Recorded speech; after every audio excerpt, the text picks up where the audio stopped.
Okay, we're back. What I'd like to do now is show you some practical applications for doing a Google search to see if your idea has already been patented. If it's already been patented, you do not have the freedom to operate because you will be infringing on somebody else's patent. In order to obtain that freedom, you would have to license the use of the patent from somebody else, which you certainly are able to do, but generally costs money.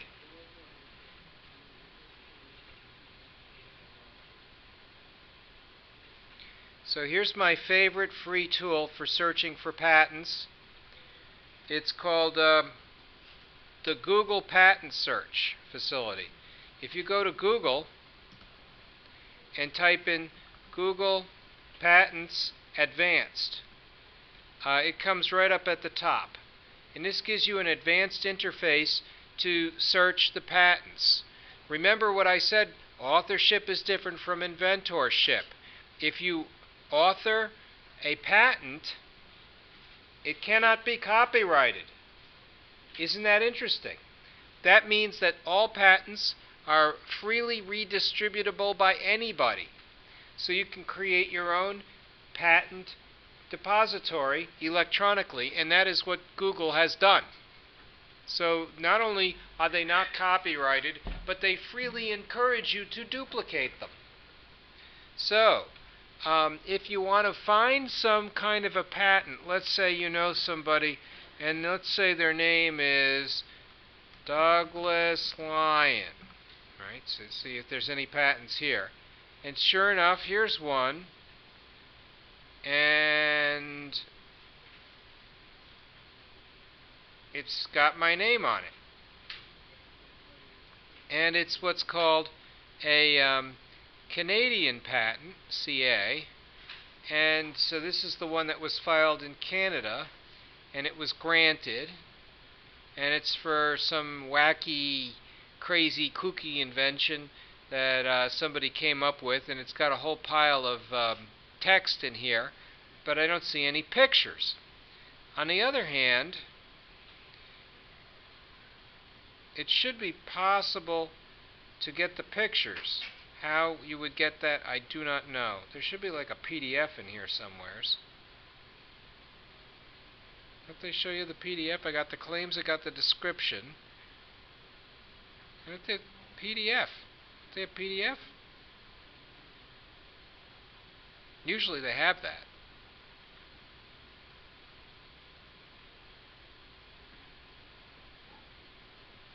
But I'm not seeing it. Here's one. This is the same patent, only it's for PCT.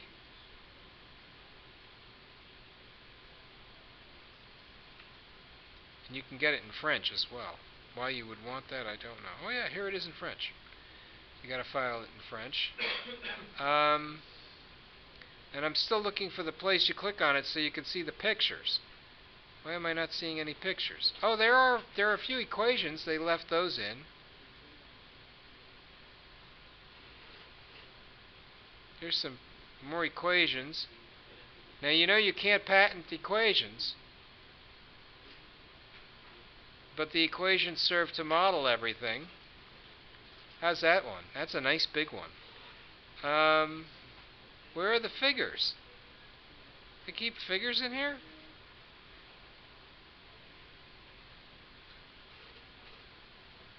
That's very strange. The U.S. patents almost always have figures. Here it says View PDF. And that's what you'd expect. So here's the PDF with the figures. I'm thinking the figures are in the front. And that's typical.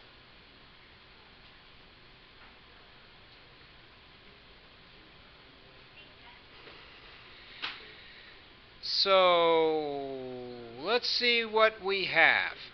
Here comes someone. Their name we'll leave out. Oh, it's Madhu Yangala. Are you here?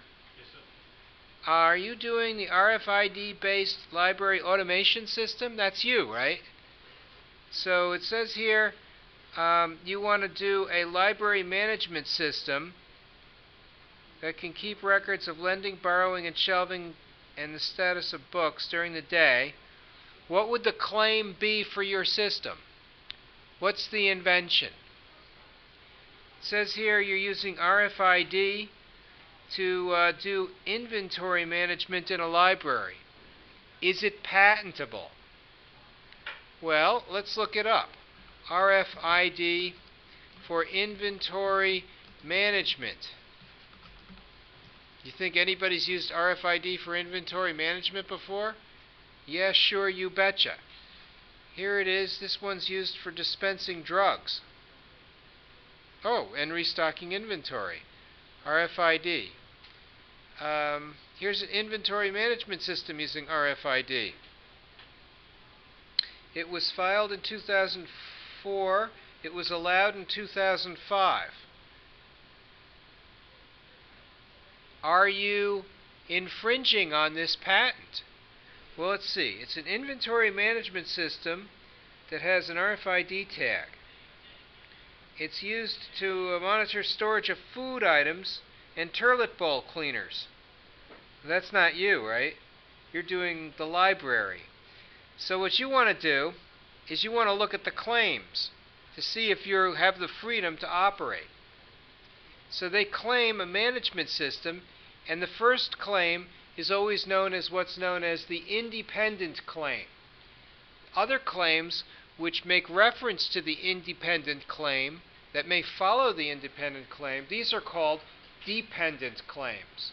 If the Patent Office were to disallow an independent claim, then all following dependent claims also become disallowed. The claims are the only part of the patent which actually identify the part of the intellectual property that's yours. All the other stuff is what's known as declaration of preferred embodiment and how to enable or practice the patent. You must have a patent which is enabling, which means it allows somebody who's with ordinary skill in the field in order to be able to practice your invention. Let's see now. A management system for determining the time that a selected perishable food. Because they made it restricted to food, this patent does not apply to you. Hurrah! But, after having said that, you can look to see what other patents they've made reference to. And they may have made reference to several of them. We don't really know. We can view the PDF here on this one and see if there is prior art.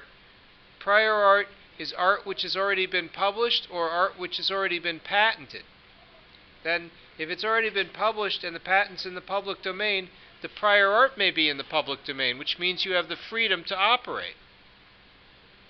So, because there exists prior art for RFID inventory management, the part that this patent covers is only the part that covers inventory management with food. That is called an improvement patent. An improvement patent builds on prior art and then adds one little thing and says it's RFID management with a difference, and the difference is it only works with food. So now if you said to me, well, I'm using prior art and it's in the public domain and it's RFID inventory management with a difference, and the difference is it uses library books and nobody else has that, that improvement patent is yours. And you can patent it and commercialize it and then even manufacture with it and somehow monetize. So this is one of those things where maybe you have to be very restrictive about how you do this. So it's inventory management for books. Uh-oh. Is there anything for books? Maybe not. So you can certainly, this is food. You don't want food. You can eliminate food. I think you could say minus food.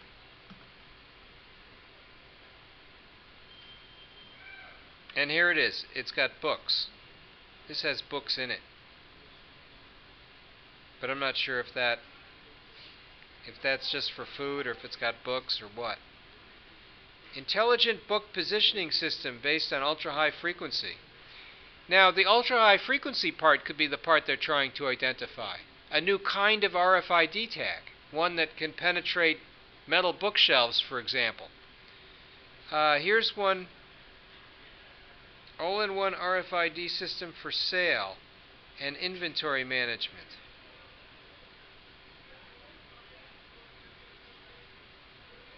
You know what you could do, if you're looking for RFID tags to see what's in the public domain, is you could sort this thing so that it gives you the oldest patents first. See what kind of search tools you get. Sort by oldest first. So here's an inventory management with books, and it's from 1986. So what that tells me is this may be in the public domain. And once that happens, you have the freedom to operate. So that's a cool way to approach it, right? Because now you can say, geez, I got the oldest patent, and it's over 20 years ago, and as a result, it's in the public domain, and I'm building on this public domain patent, and therefore I have the freedom to operate. Patents only last 20 years. That's it. So a 20-year-old patent means public domain. You're good.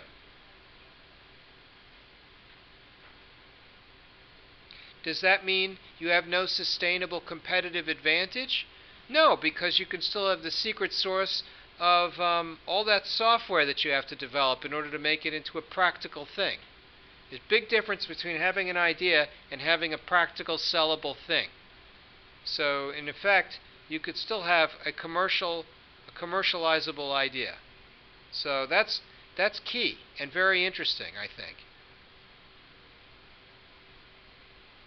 So it may not be patentable, but you have, I will call it, freedom to operate. Here is Naveen Yasiki. Are you here, Naveen? You're here. What's your idea?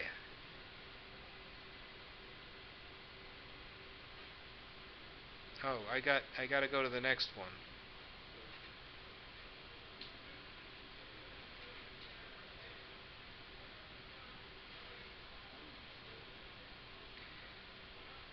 Non-invasive cuffless beat-to-beat blood pressure measurement.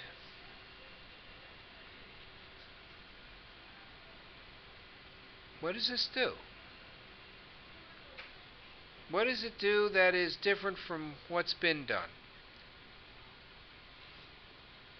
Naveen, does this do anything that we haven't seen before? It's non-invasive. Most blood pressure measurement is considered non-invasive, isn't it? Oh, without a cuff. So I wear it like a watch, and it measures my blood pressure. Uh-huh. So is it like a pulse oximeter that goes on your fingertip? Are you familiar with pulse oximeters? So is it like a pulse oximeter? Tip of your finger to measure blood pressure. Yeah, pulse oximeter only measures pulse. So to get blood pressure, that's interesting. So what you're looking for is a fingertip-based system for measuring blood pressure. So it's blood pressure measurement using your finger tip. Is that about right?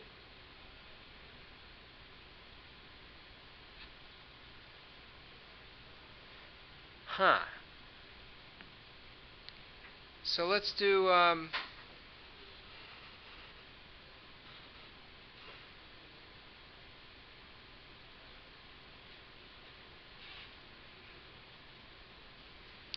they certainly do have enough blood pressure stuff.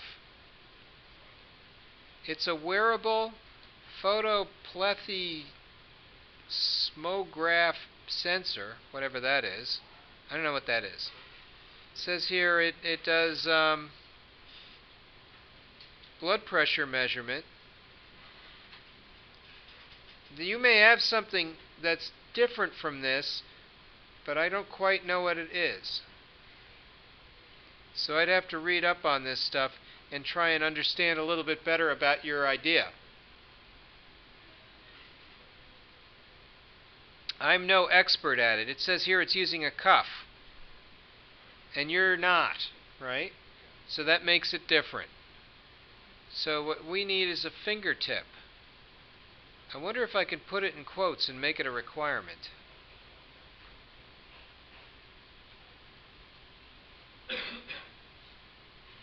Oh, fingertip is one word. Okay. Good thinking. Non-invasive cuffless determination of blood pressure with a fingertip. Ding, ding, ding. Thank you for playing. This is one of those things where it looks like someone did it already. And so you would not have the freedom to operate. Tell me I'm wrong. Go ahead, I can take it. Am I wrong? It says distal location such as a fingertip. That's you, right? Yeah. Sorry, buddy. Your stuff is already covered by this patent. Now let's look at how old the patent is. 1998. So it's getting a little long in the tooth. 2008. You'd have to go to 2018. If you could just wait 4 years before you bring it to market, you'll be in the public domain. That's an interesting approach. You can build on this patent. Just make sure you don't sell it for 4 years. So if you can wait for 4 years, it'll be in the public domain, and you can come up with a nice way to go. So just by timing it right, you can make the claim that you will have the freedom to operate in only 4 years. Or you could get it away from the fingertip and you could make it into a watch, and then you don't have to worry about it. Just make a small change right now, change the design instead of putting it on the fingertip, and you're gold. Or if you prefer, you could put it on as an earring with a Bluetooth interface, and people could wear it as an earring. It'll be fancy looking. You can make it into jewelry. I actually have a Kickstarter project with a pulse oximeter that goes right on your earlobe, and it hooks to the Arduino so you can measure your pulse. But it's not blood pressure like what you want to do. So that's very interesting. Let's do another one.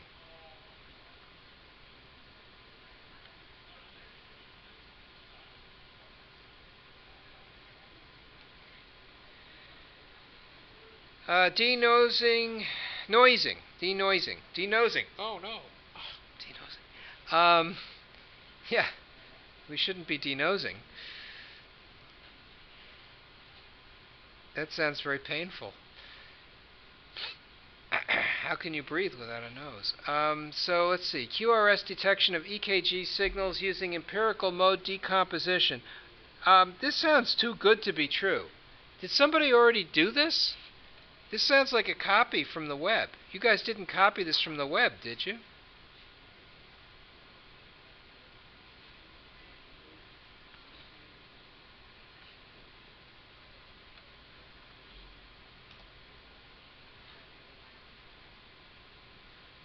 Wait a minute. It looks like it's copied straight off the web. This is bad. Is somebody copying off the web? Who is this person?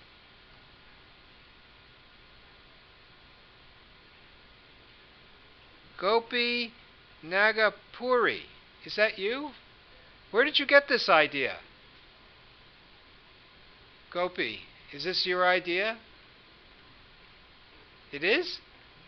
Is it your idea to do denoising and noising and QRS detection? Okay, because it looks just like this idea. Doesn't it look very similar? Your idea can't just be a copy of somebody else's idea. You did Google it, right? It says here they're using Hilbert spectral analysis. You're not doing that, are you?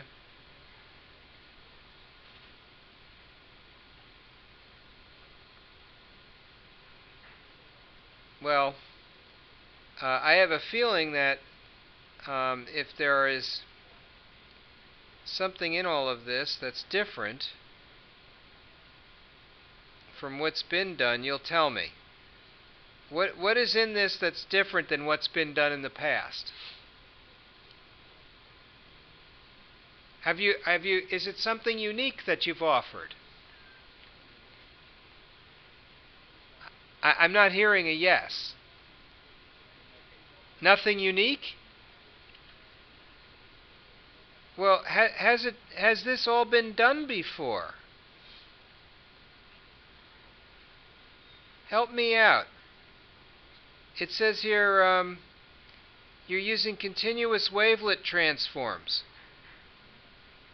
Have you had a course in signal processing? Yes, so that's where you got this from. Okay, that's fine. What is a dyadic frequency jump?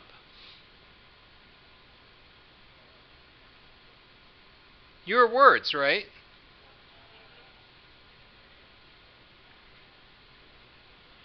I mean, I don't even know what that is.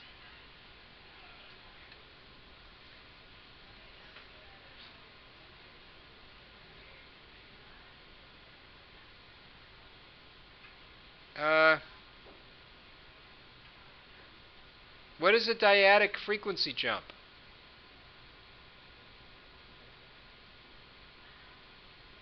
What is it? You don't know? Your words. I didn't make this stuff up, right? Dyadic. I don't even know what that is. A binary relation? It's a two-part frequency jump? Is that what it is?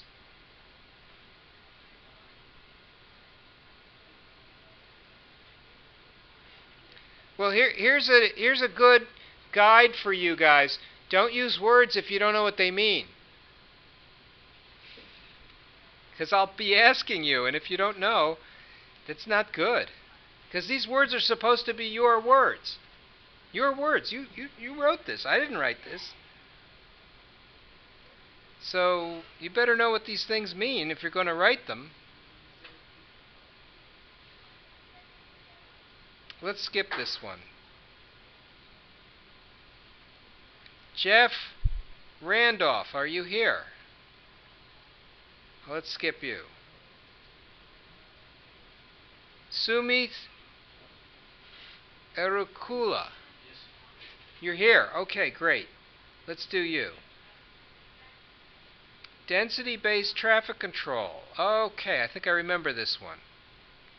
Normal traffic control system, fixed time delay for each side of the traffic.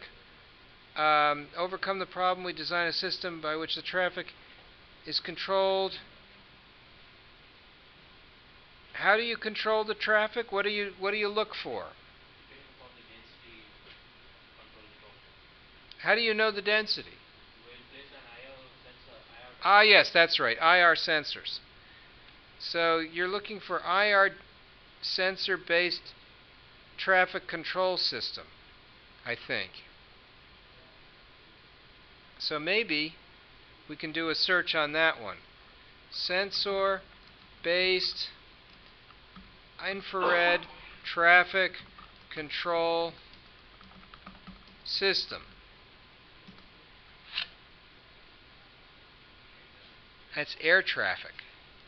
Well, this is not Google Patents. Whoops. Google Patents Advanced. Traffic control. Exact phrase. What would it be? Congestion or density? Density? And infrared. And let's go for 100 results and search.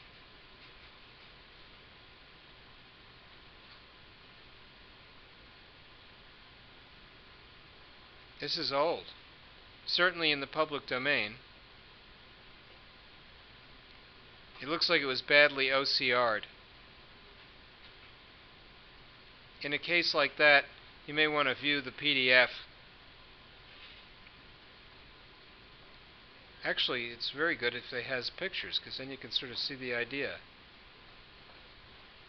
So if your idea is based on this patent, then it's in the public domain and you have the freedom to operate. So you're good. But then another question is, will there be sustainable competitive advantage for your business? The answer may be yes, if you can come up with clever algorithms to adjust traffic flow and maybe to measure density. So I'm not exactly sure how this works because I'm not going to take the time to read it, but you will. Yeah. So that's good. Yeah, I think we have something here. Let's see what else we got. Siram Bira, you're here. Good. Let's see now. What do we got? I got to improve the zooming here. It's a little small. So what are we doing? It's an automatic gripper and place Mobot. Is that big enough for people to see? I'm not sure. It's a little small. I'd like to move this to the side, but I don't know how. You know what I'll do is I'll zoom in a little bit more.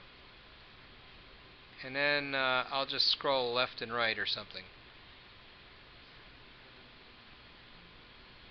It's too difficult. I guess I gotta zoom out. Sorry. Given an automatic gripper pick and place Mobot. What's a Mobot? Oh, I thought it was like a robotic mowing machine. Mow my lawn. It's a mobile robot. It's a Mobot. Okay. With infrared connectivity for command and control, we seek to design and implement networked embedded system for teleoperation. That's very general, right? That could be any kind of robot. Pick and place manipulator robot teleoperation is achieved by creating networked environment. I'm not even going to think that that's patentable. I'm sure someone has done something like this. Don't you think?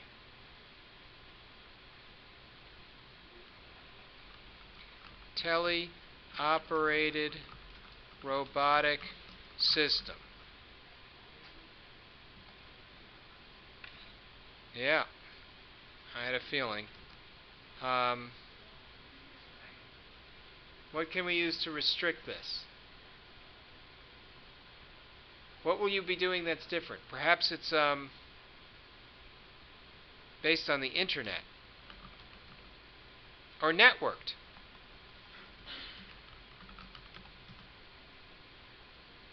Oh, here's someone who uses a Kinect. And that's from 2013. So that's recent. I have a feeling these things have been around for a while. You know what you could do is you could sort this by date and see if the oldest one is over 20 years old, and then you have the freedom to operate. And just say, oh, it's based on this old thing, therefore I don't have to care. You may not get a patent, but you wouldn't file for one. There's an awful lot of tele-robotic systems here. Tons of them.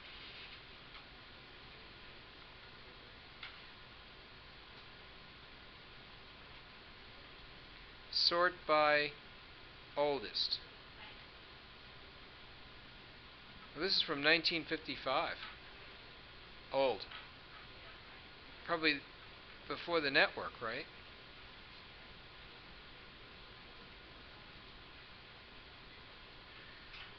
So here's one, teleoperated control system, robot manipulator, 1991. It's pretty old.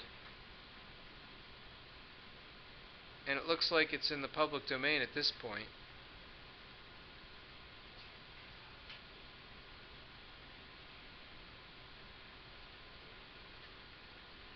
Well, I'd have to read it. Or maybe you have to read it. Far more important. So I guess you guys are getting the idea. A patent search is not that hard to do. It's hard to do well. It's not hard to do badly. Doing it quickly like I have done, I was able to get through a couple or four ideas pretty quick. You know that there are other ways you can search the patents. I like Google because it's fast. Another way you can go is you can go straight to the USPTO.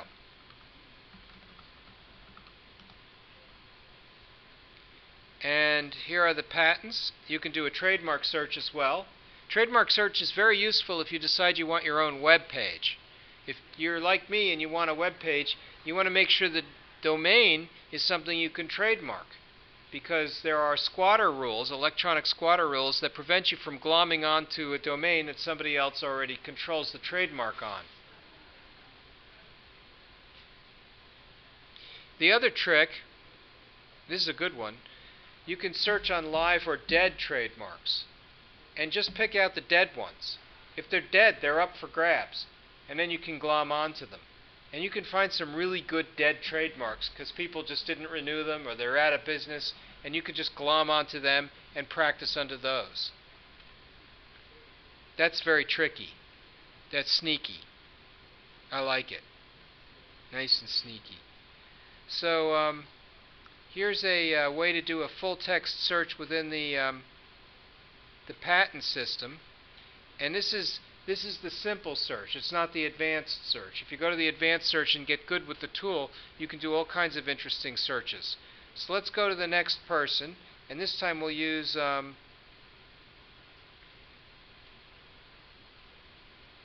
Tariq is not here. Let's try next person. Anurup, are you here? You are. Okay, let's see. Zigbee, automatic energy meter. Geez, this was relevant to the most recent talk on microgrids. You went to that, right? Good, yes. That was a good one. Good for you, especially, because he didn't talk about Zigbee. He should have talked about Zigbee. Let's see now.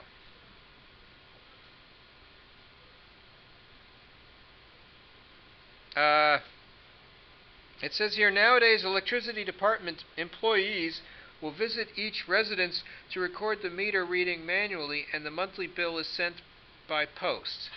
Okay, that's more like a motivation than it is like a formal problem statement. The microcontroller-based system continuously records the readings, and the live meter reading can be sent to the electricity subdivision on request. Okay, that's more like an approach than it is a problem statement. Say, this system can also be used to disconnect. So what you want to say is, all the way down here, I'm getting to the problem statement. We propose, okay, the creation of a smart meter that uses a wireless transmitter subject to the constraint that it can be able to reach a distance of 100 meters to 1 mile. To operate it, okay, a mile? Really? Because you're dealing with microwaves at 2 gigahertz. And 2 gigahertz has a very limited range because the frequency is so high you have to be line of sight. So you can be a mile away, but you can't have any leaves in the way, and you can't have any rain, and you can't have too much power because at 2.4 gigahertz it's dangerous. 2.4 gigahertz makes the molecules in your water vibrate. It's non-ionizing radiation, but it will heat your body. So if you have good power, you can cook people. You don't want to cook people, do you? Because that's bad. Right? So the FCC provides us with a guideline, and they say no more than 5 milliwatts per square centimeter of human flesh, because it causes blindness in rabbits and lowered sperm count. They don't really test these things on graduate students, but maybe you will. So I would say you want to be very careful at 2.4 gigahertz. So what am I Googling here? It's going to be a smart meter that uses Zigbee. So Zigbee and meter. I'll bet you dollars to ding-dongs there's a whole bunch of Zigbee meters here.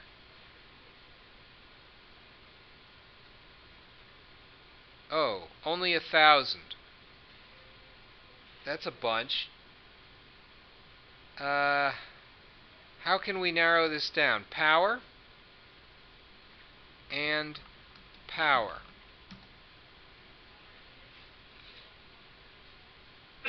It's a little slow compared with the Google search.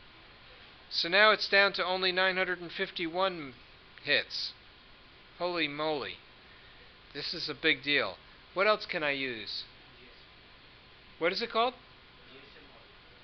DS? Oh, GSM. So it's Gaussian shift modulation, is it? So Zigbee, is Zigbee Gaussian shift modulation?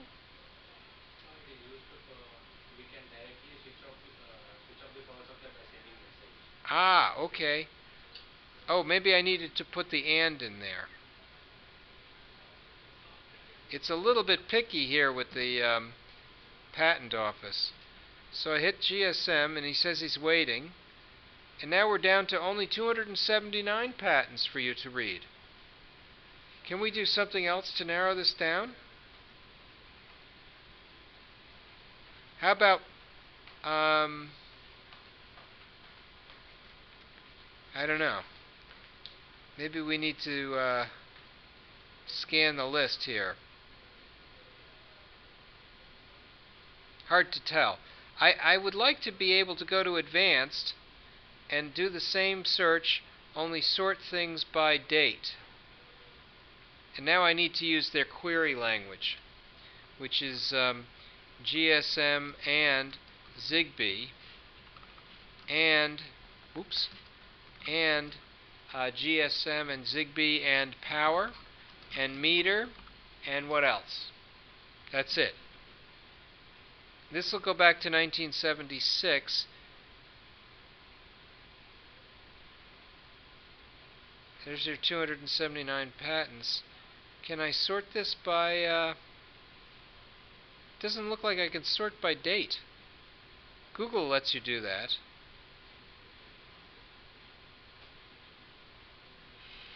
This is just not as nice as Google, I think. And it's quite slow. So I'd have to scan through this and see if there's anything out there that's old that would allow you the freedom to practice. Somebody's got a health monitoring appliance that uses Zigbee. That sounds like fun. We probably have somebody here in the classroom that is actually doing that.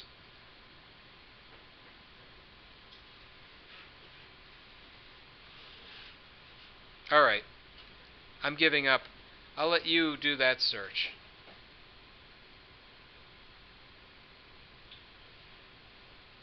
So you guys are beginning to get the idea. The patent search process is not a particularly easy one, but it's one that I think all of you will eventually do. So I thought it would be good for us to know how to do a patent search. We talked a little bit already about plant patents. Design patents, they're usually fanciful contrivances. A design might be an interesting design for the shape of a keychain or the shape of some kind of an opener. Suppose I said to you, well, I'd like an opener for a keychain that opens my car but also opens my garage. So now you have to take the keychain apart, design a new plastic device, maybe fabricate it with our little 3D printer, and now you have a fanciful design. Maybe you can't get a utility patent on it, but you could get a design patent on it. And it's got the integrated housing for both the keychain and the garage door. And people might want that.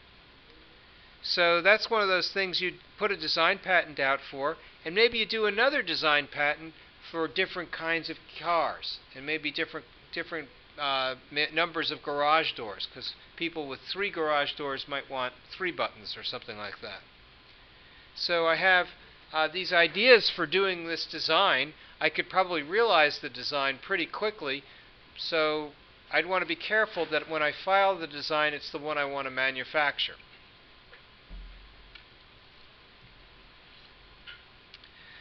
So I've got the right to sue other people if they infringe. I've got this idea that if I have an original design, I could try and identify it. You guys probably won't be doing plant patents because I don't think anyone here is in the biotech field. No one has done a proposal for biotech. So I suspect most of you will be doing utility patents if you go for a patent. I'm going to guess also that most of you won't even file for a patent, but if you want to, one of the techniques that you can use to lock down your device will be a provisional patent application. That'll give you up to a year to monetize your device and then proceed to file for what's known as a RPA, or regular patent application. If you decide to do that, you may want to go to a lawyer. If you go to the university's lawyer, the university will take a chunk of your assignment. In fact, they take all of the assignment and then they license it back to you. But here's the cool part. They pay for the patent. So they're taking on a lot of the risk. Downstairs in Bannow 10, in the same office where the tutor is for this course, Dan DeLugas, there's another fellow who sits next to him, and his name is Ben Muskin. And he's the intellectual property licensing guy here on campus. And you can approach Ben and tell him about your idea and ask him if he'd be willing to put it forward to Father Paul Fitzgerald. And if he is, then you can go and try and get it patented with the university paying for the patent. But the problem, of course, is going to be you have to give away some of your equity. And maybe that's an okay thing to do because the risk involved in paying for a patent, it can be quite high. There's at least one team in the electrical engineering department that has gotten a patent in this way, and they were working with Dr. Ryan Munden on a new device, and he can tell you more about it. I don't know the details, but I know they got a patent on it. I think it's for bone marrow detection. So it's a biomedical device. And what you're trying to do is you're trying to determine how fragile the bone has gotten by measuring the calcium appetite or density of the bone using an infrared transmitter and receiver. And it was used and funded by NASA. So this is one of those sort of interesting things. The patent system in this country started with Thomas Jefferson in 1790. Thomas Jefferson was a brilliant person who was also president, and he was also a slave owner, but an advocate of getting rid of slavery. So, sort of I guess you might say a hypocrite in that sense. But in general, he's a very well-respected person and also an author of the Constitution. He wrote many of the constitutional parts. Bill of Rights, things like this. So he's one of what we call the founding fathers of the country. And he also started the patent office. And he was a brilliant inventor, and he came up with interesting ways to do cryptography and copying and stuff like this. You know, he has a thing called the pantograph, which copied your pen motion, so you could write a letter, and then the letter would be copied. So the pen was moving in conjunction with your pen. Mechanical copy machine.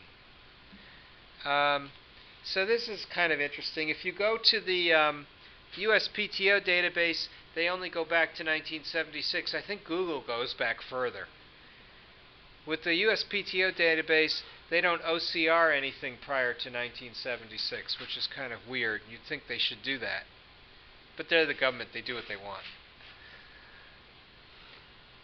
So, doing the patent search, there's a patent search tutorial coming up, but I think the one that I just did for you using Google Patents was pretty good. You know, that's what I do. Using the patent office, you can get a different way to see the patents. Me personally, I like Google. It's just fast. And they seem to have very deep pockets, so they give you very fast turnaround time. I had occasion to do a patent search for my own thesis. My thesis was automatically parking cars. Cars that know how to park themselves. This is back in the early 90s, long before Lexus had an invention for it. And I published and gave away my idea in the Japanese Society of Mechanical Engineering. They had their own journal. And the Japanese were all over it. They loved that stuff. And then eventually, I think BMW and Lexus both had a product that would allow you to park itself. It parked itself, the car. And then I presented it at GM, and they couldn't care less. GM's always playing that most hopeless of American games called catch-up. That's what GM does. They play catch-up. So, and then of course they went bankrupt. But they emerged from bankruptcy, and now they're doing okay, I guess. When I did the patent search for my own thesis, I found somebody had a car that could park itself. The guy's name was Jackson. It was from 1936. Cars that parked themselves in 1936. This is like before digital computers. All right. So he had a completely mechanical contrivance for a car that could park itself. Very clever. Never came into practice, but he had the patent. In technology, being too far ahead of your time is indistinguishable from being wrong. If your patent is so far ahead of its time that you can't monetize it in 20 years, you're just wasting your money. So a patent on automatically parking cars from 1936 was worthless, but it was interesting. He could never monetize it, unfortunately. No computers. They had to invent computers first, then he could have the patent. But by that time, it would have been too late for him. There are these things called patent gazettes. I've never seen one. They go back to 1872. It must be a sight to behold. They have patent depositories. Science Park over in New Haven had a patent depository. I used to go up there to do my patent searches. This was before Google. And they would issue CD-ROMs so you could search on the CD-ROMs. Useless. You don't need it. You got Google. It's sufficient. And with the regional depository, you can go back even further than the 1976 limit that Google has if you really want to go back in time. I myself have read this David Pressman book, and I use that to do several pro se patent applications. I patent myself without a lawyer. Another person you might like to know about is Jack Lander. Jack Lander, he lives here in Connecticut, and he used to be a guy who ran an organization called the Yankee Invention Convention. And he wrote this book with Richard Sim, another Nolo Press book. Nolo does a lot of legal books, and that might be a good read as well for you, especially if you're looking to finance. Another thing you like to do if you're trying to monetize your invention, come to an IACT meeting. I've got another meeting coming up in November, and I can show you about that. And in fact, I'll put it up here on the screen so you can see it. And I'll leave you with that thought. And it's our next presentation. And can you see it okay? Yeah. It's got me in it. See? It's me. Look, me. And it's about me. Me. And so what we'll do is we'll talk about crowdfunding. We're using, most of the people here have used Kickstarter. They're on the panel. These are all successful crowdfunded individuals. And in fact, they all made more money than me. The one guy, Cliff, he is also a patent attorney, and he made 26 grand on his little iPad keyboard, which it's just a membrane that goes on top of the iPad, but it gives you tactile feedback so you can actually type if you're a touch typer on your iPad, which is very clever. He's got another one, a very successful one, and it's a coffee mug holder, and it's machined out of solid aluminum. It looks great. and you can put your coffee mug on it and sit at a table in Starbucks. And he got that funded most recently. This fellow I do not know and never met. He'll be new for us, and he raised 85 grand, so that should be fun. And this woman I do not know, and she raised 28 grand, and she'll be here at the end of the month, so you can see what she did. I got my own little gizmo. I raised hardly anything, but it's still selling. It's selling on Amazon. And Mark Nowatarski is a patent agent, and he'll be our moderator. So this is a great way to take your product and bring it to market. When the funding comes in, you are obligated to manufacture and deliver the product. But of course, you've got the money, so as a result, you're not taking on what I would call inventory risk, which is the risk of having a bunch of unsold items sitting around in your living room. So once you manufacture it, you'll be able to ship. Just make sure you have enough money to make money by the time you're done manufacturing. Me personally, I like to make sure that I have at least a 50% profit margin, because sometimes things happen during the manufacturing process where you have to get stuff done again, or there's delays, or you find out shipping costs more than you thought, things like this. So that'll be there for you guys. Admission is free, and it's at 7 o'clock on a Monday evening. What a great way to learn about inventing and monetization, right? Crowdfunding. So shall we make this another extra credit meeting? Another 20% for you guys to show up? We can do that.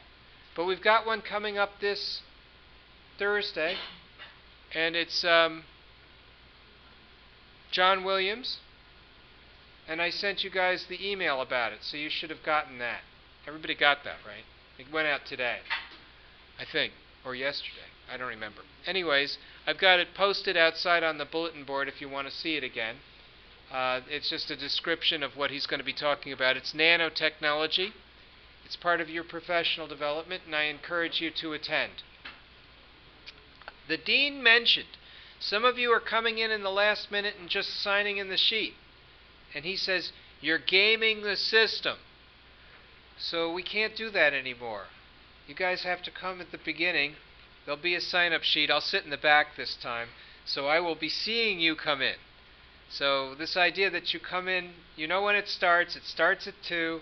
Don't come in like 10 minutes before 3 and expect to be able to sign in. That's not correct. It sends a bad message. So that's it. That's what I have for today. You've got your homework assignment. Have a good evening. Thanks very much.